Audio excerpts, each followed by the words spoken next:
You're going to forget what you're doing. You're not going to be a safe truck driver. You really need to move right out of graduation into a trucking company that has a finishing program. You're a student when you graduate, and you go on with a trucking company and learn more with an experienced driver there.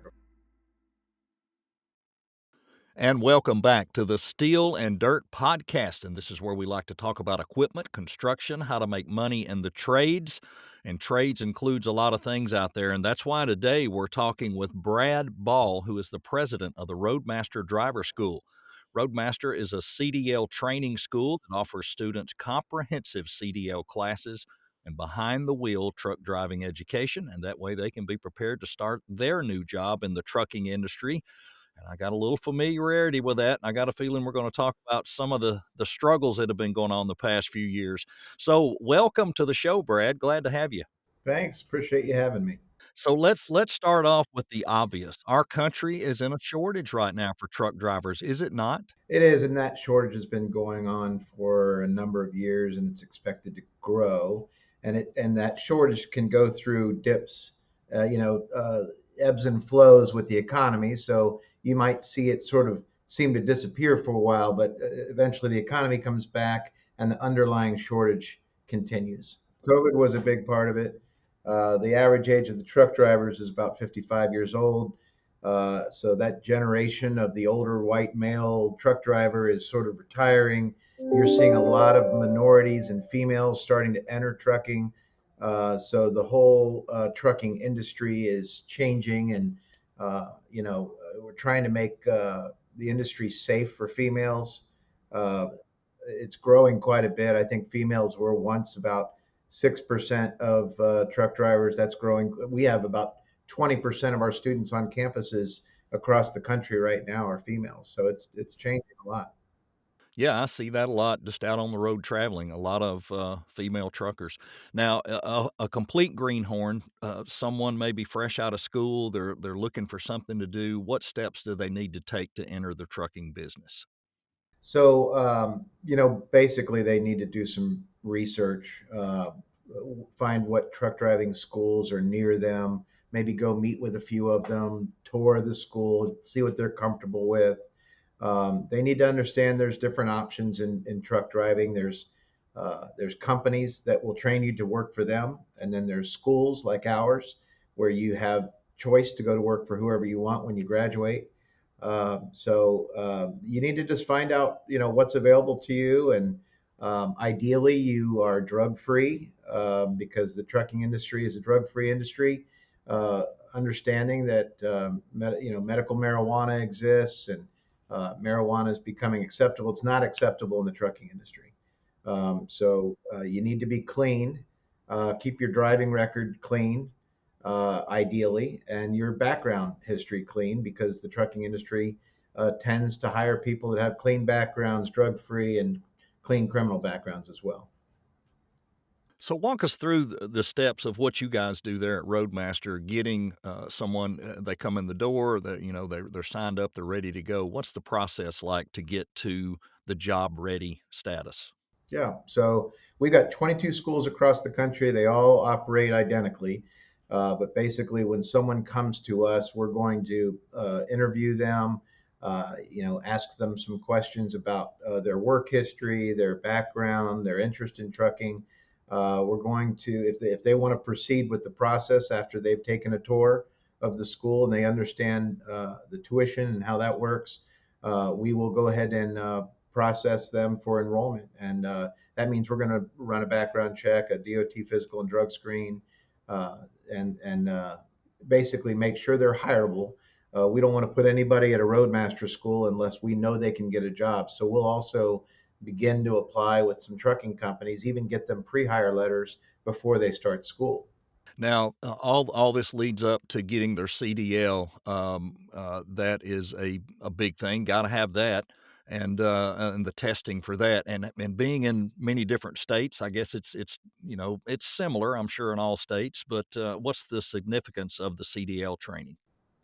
Well, let's just say that student we were just talking about proceeds. Then what we're going to do is put them in class. And the very first thing, if they don't come to school with their permit, their CDL permit, they'll begin the classroom portion, and they'll be able to go take their permit exam on about Wednesday or Thursday of that week. And assuming they pass their permit, that gives them the opportunity to start climbing in the truck and operating on our safe, controlled range, which is where they begin to learn how to do pre-trip inspection, backing, exercises, various types of maneuvers, so that they can be ready to get out on the road. And that's the latter portion is the actual road training. Hey, we hope you're enjoying our show, and if you are, we would appreciate it if you would help us out. Crush that like button, hit the subscribe, and be sure notifications are on so you'll be notified whenever we release a new podcast, guide, or compilation. We appreciate the support, and now let's get back to the show.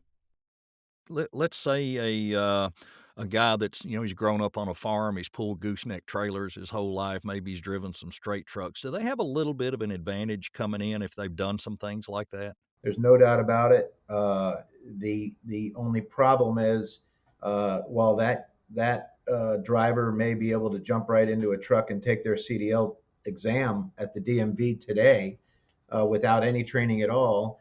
Legislation was passed in the last couple of years that basically requires that anybody that takes a CDL exam at the DMV has to first go through a set of curriculum that every trainer in the country has to provide. So there's a federally mandated list of training exercises and items they have to learn in the classroom. And every training provider has to be registered on what's called the Federal Motor Carrier Safety Administration's Training Provider Registry. So they self-certify that they're providing that curriculum to every driver. So while that farm boy, farm girl that's been backing up equipment their whole life could pass it today, they still have to go through that training. Now, you got into a little bit of the school and the curriculum and some of those things. Tell us a little bit more about, how that progresses through. You've gotten through, you've got your CDL permit, you're ready to go. Where does it go from there? Well, the first week, you're going to be spending most of your time in the classroom. You're going to be learning rules of the road. You're going to be learning, hazards, space management.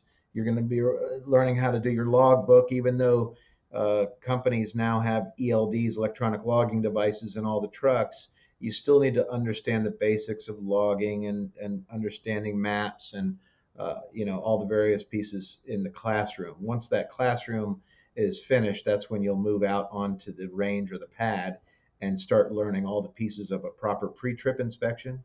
And once you complete that, that's when you'll actually start the backing exercises. Coming into this, and I heard you mention you want these guys to be hireable. So is that part of it when they leave there? You guys are helping with that, or what is the advice on them getting that first job? Yeah, and we don't benefit if they don't get a job. Most of our students, can take advantage of our student financing that we offer.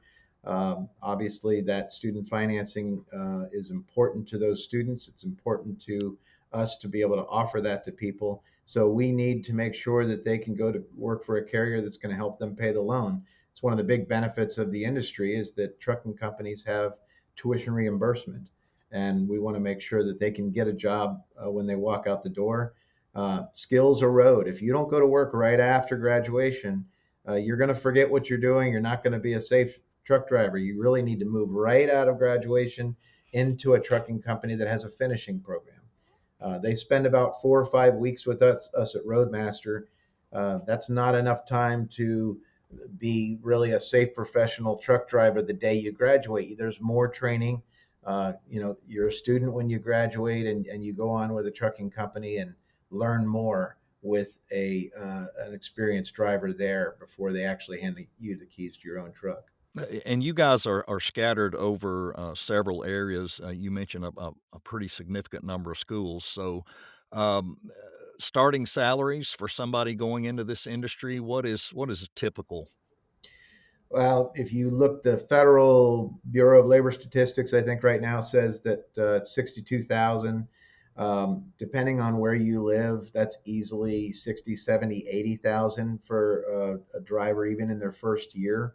And then as they gain experience, they can move into different types of lanes and opportunities, dedicated routes that might get them more home time.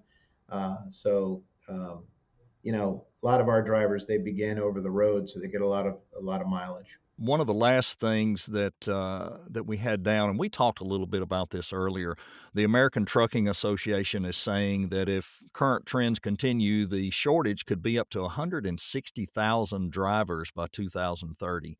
And you talked about, it trends up, it trends down, but how do you see this, just crystal balling it for the future?